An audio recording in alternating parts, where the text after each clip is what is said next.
अयोध्या से पधारी दीदी गौरांगी जी कह रही थी अपने संबोधन में कि मेरे भी माता पिता हैं और मैं भी एक माता पिता की बेटी हूं।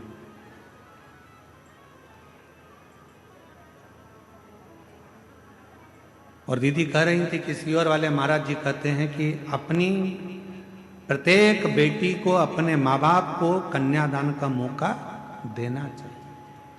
मैं दीदी से कहना चाहूंगा ये कन्यादान का मौका कब मिलेगा?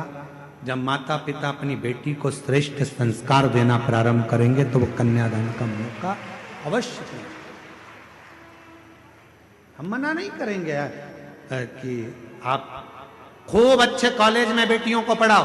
हमारी दिली तमन्ना होती है, हमारी खुद की इच्छा होती है कि अच्छे कॉलेज में बेटी पढ़े, अच्छी एजुकेशन करे, बड़े से बड़े शहर में रहे, सब कुछ अच्छी नौकरी करे, अच्छी जॉब करे। पर मेरा बेटियों से निवेदन है, इस संसार सागर में बहुत लोग मिलेंगे पर तुम्हारे माता पिता जैसा दुनिया में कोई नहीं मिलेगा जो तेरे लिए हमेशा हित ही चाहते हैं, अहित नहीं। सब मिलेंगे, कोई अपना फायदा। अभी जैसे वो बहन ने लिखा, एक व्यक्ति आया कि तुम्हारी दुकान जल गई, तुम 25 लाख रुपए दे दो मेरे को, मैं तुम्हारी दुकान में माल मंगवा कर भेज दूंगा। पति तो पहले से इसमें पड़े सो तो कहाँ करे। 25 लाख ले गया, मोबाइल बंद कर कर बैठ। ऐसे ढेर मिलेंगे जो तुम्हारा केवल उपयोग करेंगे,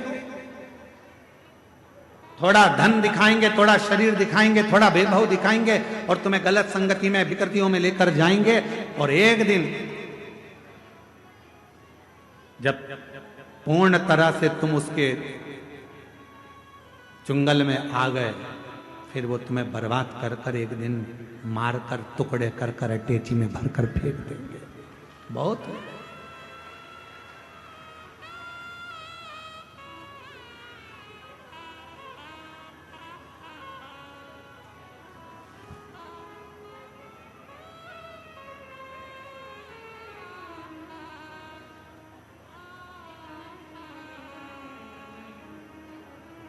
जब कोई कहता है ना कि वो मुझसे बहुत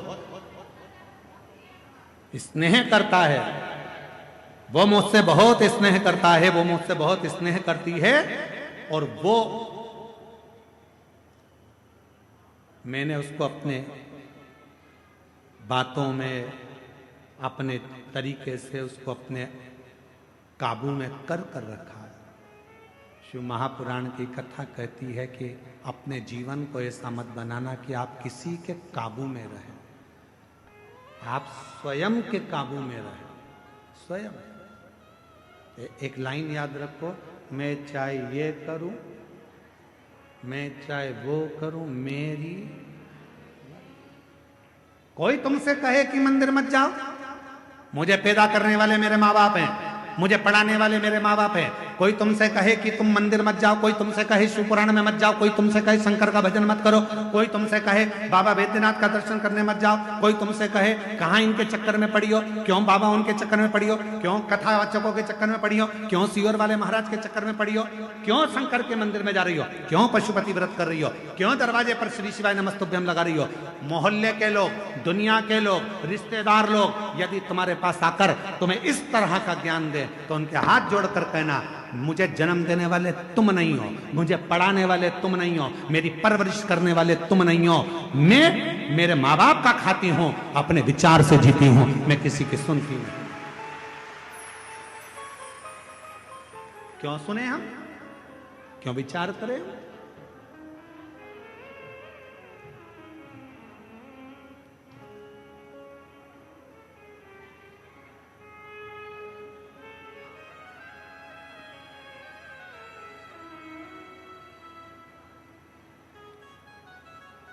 क्यों विचार करें हम इस चीज का?